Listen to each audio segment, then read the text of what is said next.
介绍一款美工刀啊，多功能的。这里呢是能切割、能铲，然后这里呢是开瓶器，就是开那个酒瓶什么的。这里呢是上螺母的，最大的只能上到10啊，也就是6厘的拉棒，这样子可以扭。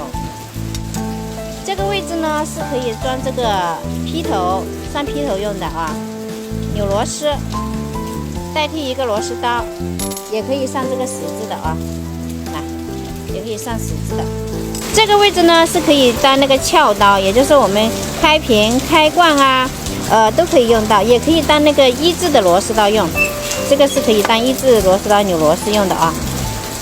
这里呢就是美工刀了，这个是比较常用。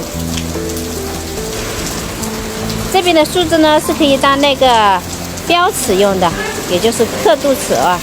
这边和这边它都是抛光过的，就是这样子是一点都不硌手啊。随便这样子它是你看红痕都没有的啊。如果是没抛光的，它会弄得那个手特别痛。